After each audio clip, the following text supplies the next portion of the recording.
ওয়াইফের সাথে ঘটে যাওয়া কিছুদিন আগে, বছরখানিক আগে ঘটনা।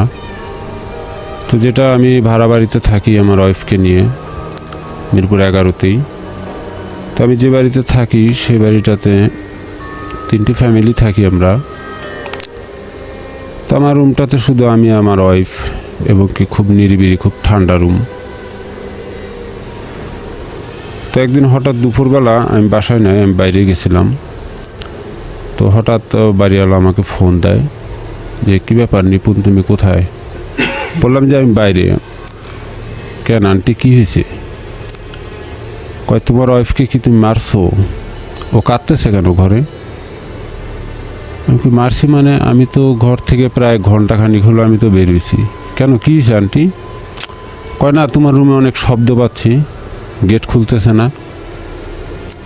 তুমি কোথায়? আমি তো বাইরে। আচ্ছা, আসতেছি আমি। তো আমার যেতে 5 মিনিট সময় লাগছে। তো আমি দৌড়ে বাসায় গেলাম, যাই দেখি যে রুম বন্ধ। কী ব্যাপার, কী হয়েছে? কেউ আসছে রুমে? কয় না তো, কেউ আসে নাই। তো তুমি বাইরে, আর কে আসবে? আর আমার রুমেও কেউ যায় না। তো রুমের ভিতরে দেখি কাঁদতেছে। তখন আমার ওয়াইফকে বলতেছে এই গেট খোলো, গেট খোলো। কী হয়েছে? গেট টোকা দিতেছে কিন্তু গেট খুলতেছে না। কোনোভাবেই গেট খুলতে পারলাম না। তো এক পর্যায়ে গেট ভেঙে ফেললাম। সিট কিনে দেওয়া ছিল, খুব জোরে ধাক্কা দিই 2-3 জনে। তো গেটটা খুলে দেখি আমার বউ, আমার ওয়াইফ খাটের উপরে শুয়ে রয়েছে এবং কাঁদতেছে। তার ঘাটটা একদিকে বেঁকানো, ডান দিকে বেঁকানো। এবং আমি যা খুব চেষ্টা করলাম ঘাটটা সোজা করার জন্য, সোজা করাতে পারলাম না। কী হয়েছে বলো আমাকে, কী হয়েছে? সমস্যাটা কোথায়? তুমি কাঁদতেছো কেন? কোনো উত্তরই আমাকে দেয় না, কোনো জবাবই দেয় না। তখন আমার আর বুঝতে বাকি নাই, যত নিশ্চয়ই মনে হয় কিছু হয়েছে। তো দেখি, তখন আমার মোবাইলে আমি সব সময় আয়াতুল কুরসি, সূরা ফালাক, সূরা নাস এসব ভরে রাখি, সব সময় থাকে। যেটা আমি অনেক সময় আছে শরীরটা ভার হইলে কিংবা ভয় আর আমাকেও যখন ধরে আমি বুঝতে পারি, তখন আমি এটা ছাইরা শুনলে শরীরটা হালকা হয়। তখন আমি ওটা ছাড়ি। ওটা ছাড়লে দেখি যে না, ঘাটটা সোজা করে আমার দিকে তাকায় রয়েছে, চোখ দুটো খুব বড় বড় করে, এবং বিকট একটা আওয়াজে কণ্ঠস্বরটা অন্যরকম চেঞ্জ। আমার ওয়াইফ শুদ্ধভাবে কথা বলে, কিন্তু তার যে অশুদ্ধ ভাষাটাই আমি বুঝতে পারছি যে না, এটা তার ভাষা না, এটা নিশ্চয়ই অন্য কারো ভাষা।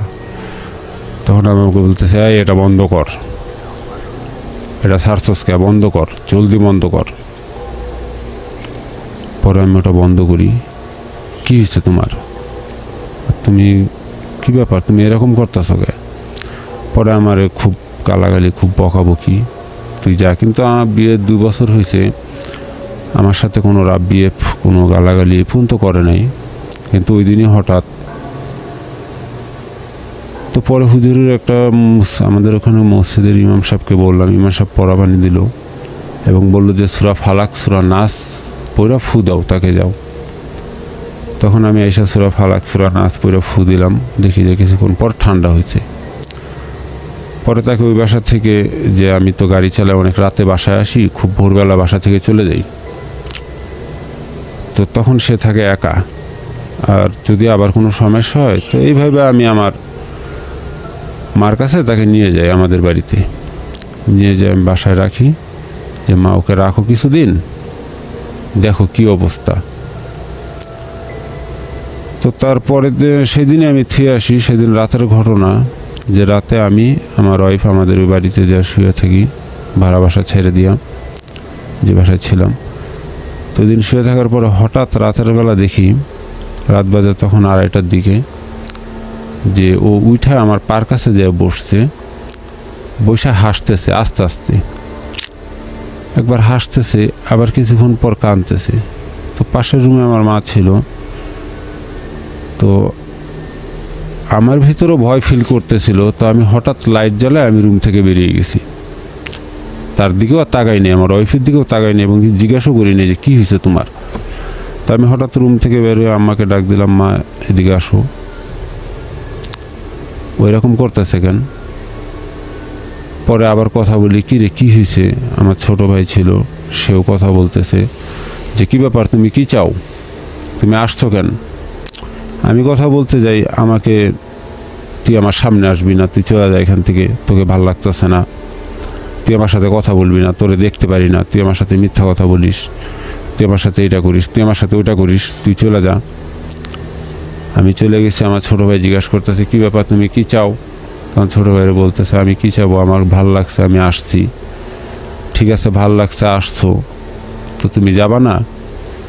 কয় না, আমার যখন মন চায় আমি যাব। কিন্তু আসলে আমার ওইটাই যে ওর পিছনে লাগছে সেটা আমি পরে বুঝতে পারছি। তো সেদিন কোনো রকম ভালো হলো। তারপরের দিন আমি আমার ওয়াইফ শুয়ে রয়েছি খাটের উপরে। তো আমাদের এক ভাড়াটিয়া ছিল, ও গরুর পা নিয়ে আসছে কোথা থেকে, ওটা পুড়াইতেছে চামড়া ছুটানোর জন্য।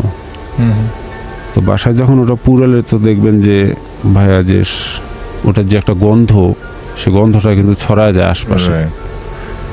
তো আমি আমার ওয়াইফ শুয়ে গল্পই করতেছি দুইজনে, কী ব্যাপার সোহানা, তোমার কি অবস্থা, এখন কেমন লাগতেছে, মাথাটা কি ভার ভার? বললো যে না, হালকা ভার ভার লাগতেছে। আর ওইদিকে ওই লোকটা ওই গরুর পা পুড়াচ্ছে। তো হঠাৎ গন্ধটা আমার নাকে আসে। তা আমি স্বাভাবিক, আসলে আমার মাথায় ওটা কাজ করে নাই যে, তো আমরা স্বাভাবিক শুয়ে রয়েছি। তো হঠাৎ যখন গরুর গন্ধটা আমার নাকে আসছে এবং ওর নাকেও, আমরা পাশাপাশি শুয়ে রয়েছি, তখন দেখলাম যে বিকট শব্দে আমাকে বলতেছে এই এটা বন্ধ কর জলদি। তখন বিশ্বাস করবেন না ভাই, আমি ভয়ে ঘর থেকে দৌড় দিই, পাশাপাশি শুয়ে থাকি, ওখান থেকে আমি দৌড় দিয়ে পাশের রুমে দৌড় দিই, যে আমার বোনকে ডাক দিই, মাকে ডাক দিই, মা এদিকে আসো তো তাড়াতাড়ি, কী হয়েছে? পরে দেখি যে না, সত্যি গরুর পা পুড়াচ্ছে, এটা সহ্য হচ্ছে না। ও এমনভাবে, পরে আমি গরুর পাটা নিয়ে ওর নাকের উপরে যাইতে ধরি। ভাইয়া বিশ্বাস করবেন না, আমি তো ওর গার উপরে উঠছি, উঠাতে ওরকে জোর করে ধরছি, আমি, আমার ছোট ভাই, আমার মা, সবাই ওকে, কিন্তু ও কাউকে মানতেছে না। এতটা শক্তি যে কোথা থেকে আসলো আল্লাহ জানে, আর ওই জানে। বিকট শব্দে এবং কি খুব ক্লান্ত, চোখ দুটো দেখলাম যে লাল হয়ে গেল, এবং মানে খুবই বিভৎস একটা শব্দ তার কণ্ঠ থেকে বেরোচ্ছে, এবং সেটা সহ্য করতে পারছে না। পরে গরুর ওই পাটা সরায় ফেলি এবং এক ফকির ডাক দিই, ছোটো ভাই ডাক দেয় ওকে। তো ফকিরটা এসে দেখে বললে যে না, এখন তো কোনো সমস্যা নেই, কিন্তু আসলে চলে গেছে ওটা। পরে আমার বাচ্চাটা হয় এই যে কিছুদিন আগে, ওকে যেটা ধরছে, ও যখন গর্ভবতী অবস্থায় থাকে প্রায় 1 বছর, কোনো দেখা দেয় নাই, জ্বালায় নাই, ডিস্টার্ব করে নাই।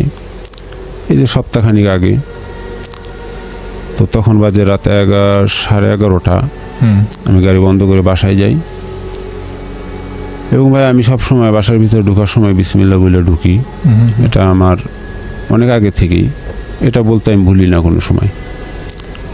তো বিসমিল্লাহ বলে ঢুকছি বাসায়। ঢুকার পরে দেখি যে আমার বাচ্চাটা, 2 মাস বয়স বাচ্চাটার, আমার বাচ্চাটা ওর কোলে, আমার শাশুড়িও আসছে বাসায়। তো হঠাৎ দেখলাম বাচ্চাটাকে মেলা মেরে ফেলায় দিল বসা অবস্থায়। আমি যখন ঢুকছি, আমার বাচ্চাটাকে মেলা মেরে ফেলায় দিল। তো আমার মাথাটা হঠাৎ গরম হয়ে গেছে, কি ব্যাপার, বাচ্চাটারে ফেলে দিল এখন এইভাবে?